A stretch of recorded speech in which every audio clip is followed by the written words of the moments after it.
wabarakatuh. Perkenalkan, nama saya Putri Rahmaini, Magister Ilmu Pemerintahan dari Universitas Muhammadiyah Lampung. Di sini saya sebagai dosen Ilmu Pemerintahan di Fakultas Sosial dan Ilmu Politik. Di sini saya sebagai dosen mengambil mata kuliah atau di bidang ilmu yaitu pemerintahan desa. Nah, di sini saya ingin menjelaskan mengenai deskripsi umum dalam mata kuliah pemerintahan desa, yang dimana mata kuliah ini baik secara teoritis maupun secara empiris dapat mengkaji atau menelusuri dan menelaah secara cermat bagaimana sih berkaitan dengan pemerintahan desa, yaitu dengan terbentuknya desa, dari pemerintahan desa pada masa Belanda, pemerintahan desa pada masa Orde Baru, pemerintahan desa dari masa penjajahan Jepang dan dalam penjajahan lainnya. Terus juga kita akan mengetahui dalam penyelenggaraan pemerintahan desa, organisasi, struktur maupun dari pengaturan atau peraturan dari pemerintahan desa. Nah, di sini saya ingin menjelaskan mengenai capaian pembelajaran apa aja sih mahasiswa dapat mengampu dalam mata kuliah itu. Yang pertama saya akan perkenalkan dulu bagaimana tujuan dari perkuliahan ini, terus rencana perkuliahan ini, buku-buku penunjang, terus mahasiswa juga mengatur nilai-nilainya dari nilai UAS, UTS, dan nilai akhir. Nah, kemudian saya berharap mahasiswa itu mampu mengembangkan kompetensi atau dapat mengimplementasikan bagaimana konsep, wawasan, terus konteks pribadi bagi mereka dan nanti dialurkan kepada masyarakatnya itu. Nah, pertama kita akan mengetahui dulu konsep pemerintahan desa itu seperti apa. Kedua, kita akan mengetahui tentang perkembangan dari pemerintahan desa.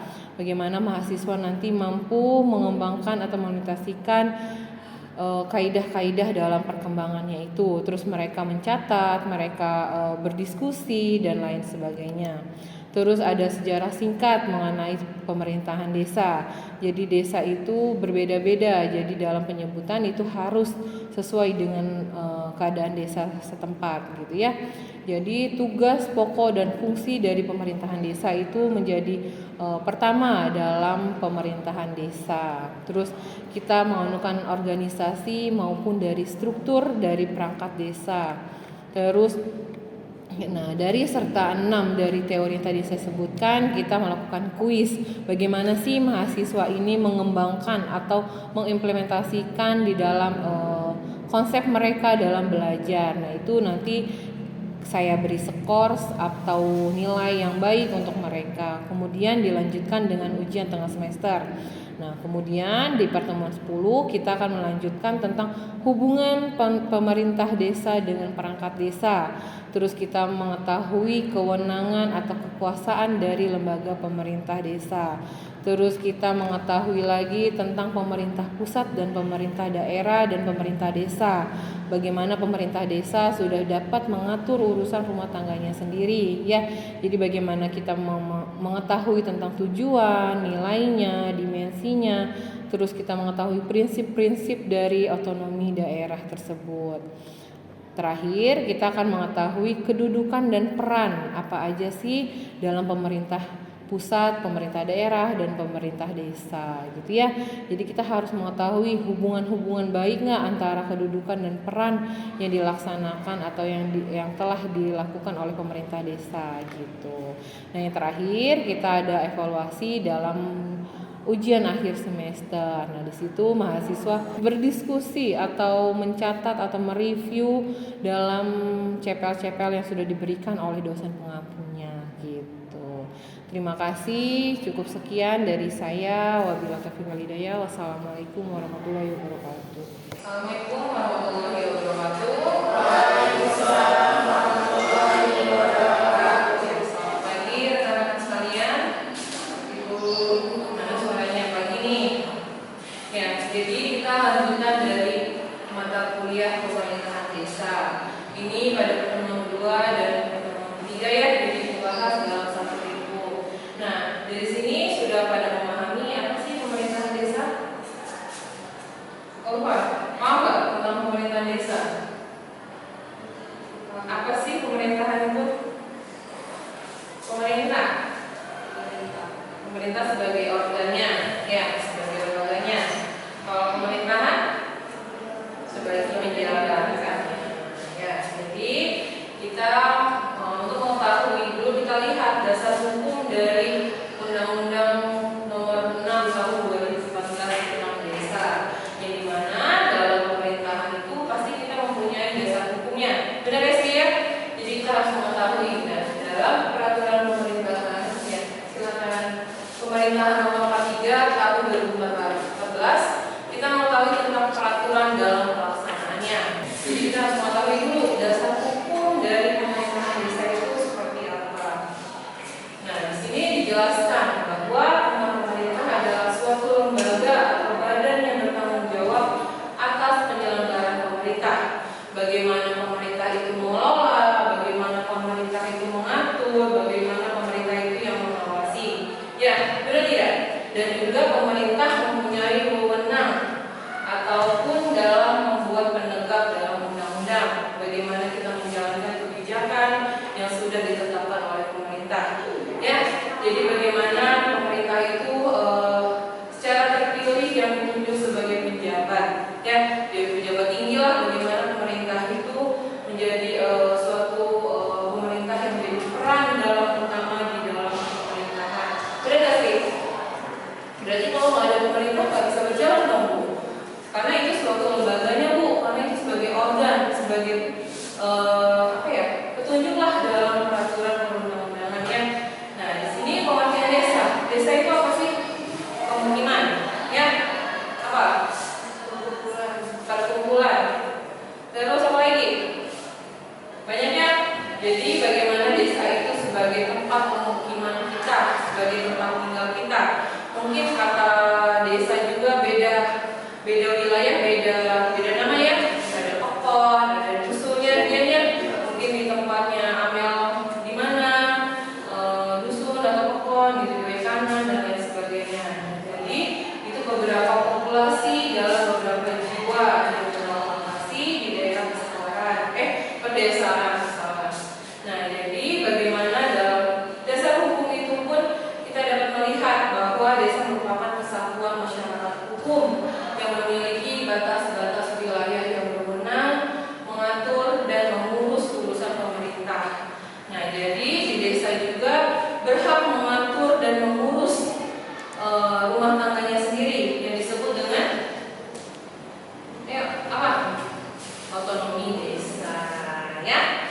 Nah, itu jadi kita bagaimana suatu penyebutan desa disesuaikan dengan penyebutan setempat. Jadi beda ini, beda lagi dengan penyebutannya.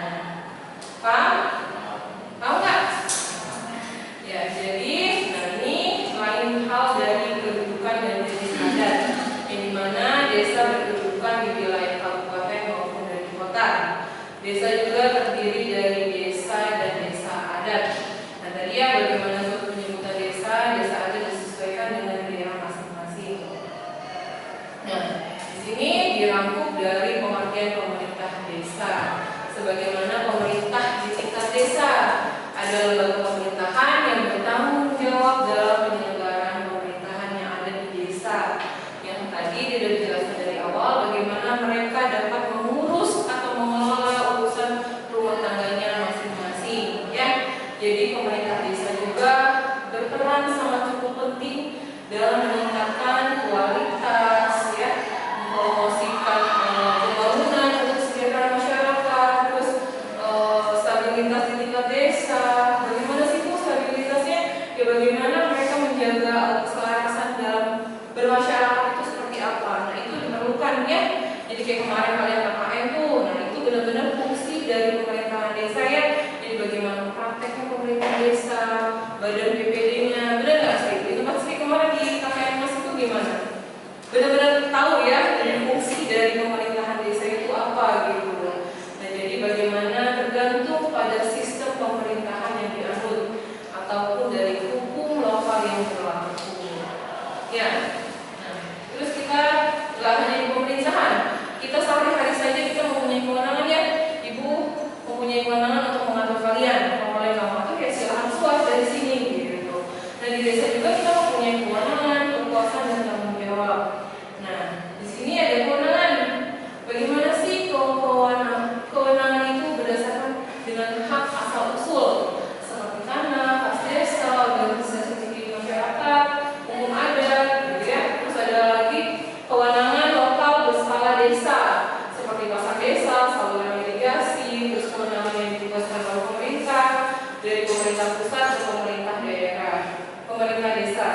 Jadi tak usah semata-mata pemerintah pusat memberikan apa ya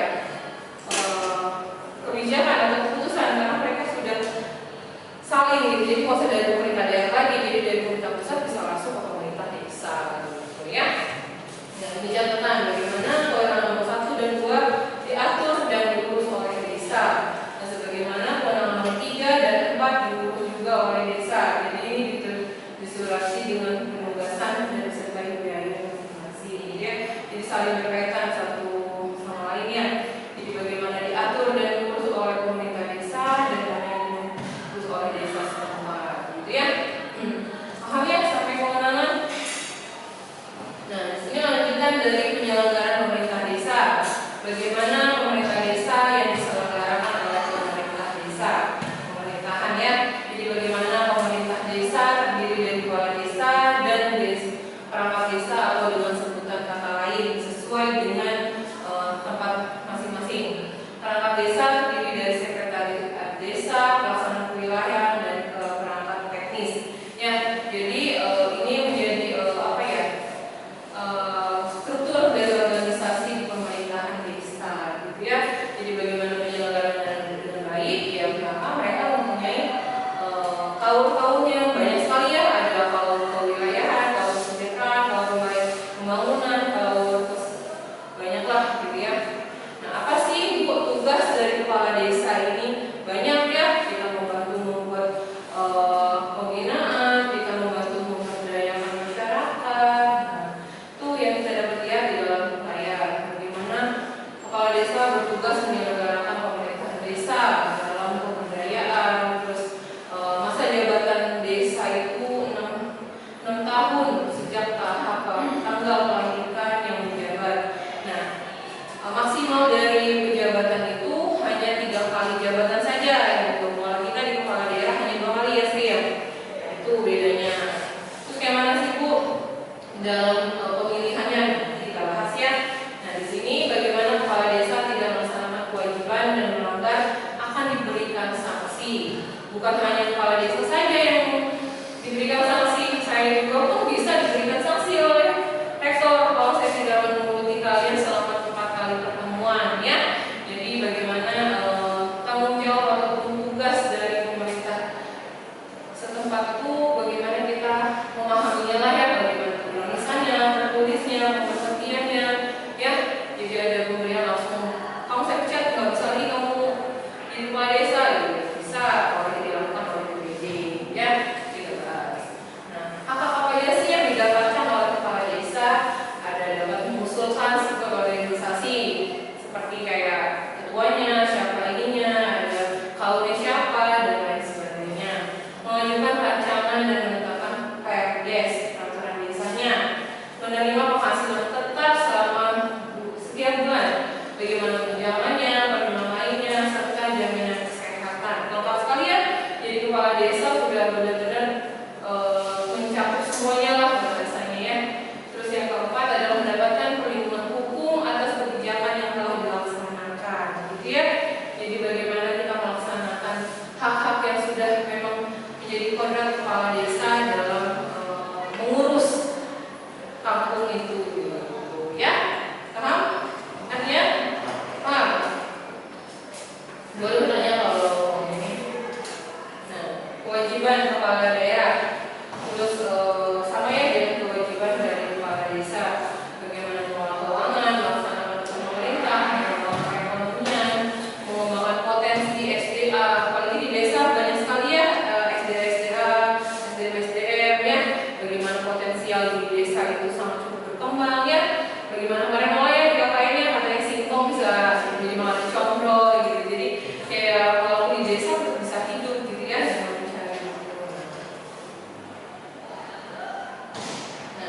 Jadi ada perbedaan antara desa dan kelurahan. Nah, di sini sama-sama berada di wilayah pedesaan maupun dari perkotaannya, beda antara desa dan kelurahan. Sebagaimana desa tadi sudah kita sebutkan dipimpin oleh kepala desa dan kelurahan diingat dengan lurah ya. Jadi desa disebut otonom dan kelurahan tidak otonom karena pemerintah daerah masih ikut dengan pemerintah pusat. Jadi semata-mata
desa itu apa, ya Mbak Dita ya, jangan lupa Mbak Dita, gitu ya. Jadi kita cukup sampai sini. Ada yang ditanyakan? Ini? Belum? Tanya, boleh. Tanya Ibu, bagaimana sih Bu proses pengambilan keputusan di tingkat desa dan sejauh mana masyarakat terlibat dalam proses itu? Ya, jadi bagaimana kita mengetahui bagaimana pengambilan keputusan yang telah dilakukan oleh masyarakat ya, bagaimana kita harus melakukan musyawarah desa. Benar tidak? Kalau kita tidak ada musyawarah, kita tidak akan berjalan dengan baik. Terus kita pengambilan keputusan, kita harus benar-benar berembuk bagaimana sih kita melaksanakan itu dengan baik. Terus kita melakukan evaluasi. Evaluasinya itu seperti apa? Nah, dari hasil rembukan masyarakat itu mereka membuat rencana, anggaran atau apapun lainnya itu dengan maksimal gitu. Makanya disebut bagaimana pengambilan keputusan itu berjalan dengan baik gitu. Ya, fokus, paham? Sedikit tapi cukup kena gitu. Bagaimana sih? Karena kita ketahui kalau kita pengambilan keputusan itu harus dipikirkan matang. Benar nggak sih Sri? Bagi Sri ini orang organisasi. Kalau orang mau keputusan, nanti saya mikir dulu sama bukan dulu. Oh, kita mau bikin apa ya? Rapat dulu, benar nggak sih? Nah, itu gitu. Jadi di desa. Tapi kalau di desa tidak tegang seperti di kota ya, mungkin ya. Jadi kalau di kota mungkin bisa apa ya? Nantilah mikirnya nih. Kalau di desa ya udah kita sepakat. Oh ini yang Sri yang lebih ngerti, Sri yang ini kan gitu ya. Kenapa dia udah lagi? Gitu ya. Cukup paham? Artinya? Paham artinya? Ya, jadi kurang lebih dari pemerintahan desa itu kita bagaimana kita memahami dulu apa sih perkembangan dari masyarakat desa itu gitu. Bagaimana kita melakukan konteks dari lingkungan sekitar kita gitu. Nah, di sini bagaimana tujuan dari penataan desa ya, kita bagaimana mewujudkan efektivitas penyelenggaraan desa. Bagaimana kita mempercepat peningkatan kesejahteraan masyarakat desa. Bagaimana kita mempercepat peningkatan kualitas pelayanan publik. Terus bagaimana kita meningkatkan daya saing desa. Ini tertuang dari Undang-Undang Nomor 7 Tahun 2012. Nah, ini Ibu belum nyari lagi, entah ada pembaruan, entah dari apa, mungkin tujuan penataan desa mungkin sudah baik lagi atau gimana lagi, Ibu kurang paham gitu ya. Nanti kita lihat lagi, kita searching lagi, kita lanjutkan lagi ya. Nah, di sini ada pun tahapan-tahapan dari pengelolaan desa, yang dimana berhubungan dengan uang, dengan barang, ya, bagaimana dengan pelaksanaan dan kewajiban yang ada di desa. Itu sesuai dengan tertuang oleh Undang-Undang Nomor 6 Tahun 2014, gitu ya. Jadi setiap tahapan atau proses pengelolaan keuangan itu memiliki aturan-aturan. Benar tidak? Kalau kita tidak ada aturan, kita nggak bisa dong kita untuk mengelola keuangan itu. Udah ya Pak ya. Jadi kita harus melakukan tahapan-tahapannya itu apa aja sih? Ada pendeteksian, ada kita membuat rencana, atau kita membuat kontrolinya keuangannya itu seperti apa gitu. Kenapa Mel? Dan tuh, apa ibu cepetan enggak kan? Oh ya boleh, kalau semuanya boleh, ayo. Pasti. Iya. Kalau dari apa yang dijelaskan itu nama dengan desa dan kampung, desa dan kelurahan. Jadi tadi disebutkan bahwa desa itu adalah yang jauh dari perkotaan. Tentunya ketika jauh dari perkotaan, kualitasnya juga berbeda. Pertanyaannya, program pembangunan yang saat ini diterapkan oleh pemerintah desa untuk meningkatkan kualitas. Jadi program dari kualitas dari pembangunan itu bagaimana infrastruktur dasarnya. Jadi itu bagaimana berkembang atau enggak sih, kita lihat dari situnya. Terus bagaimana mereka ke teknologinya memadai atau enggak sih gitu. Jadi bagaimana kualitas di pedesaan itu sudah cukup baik gitu di luar dari perkotaan. Gitu. Ya, jadi sebagaimana tetap sama dengan perkotaan, tetapi pengambilan dari program pembangunan ekonomi, pembangunan jalan, pembangunan lainnya gitu. Jadi siapa saja yang ingin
Go. Siapa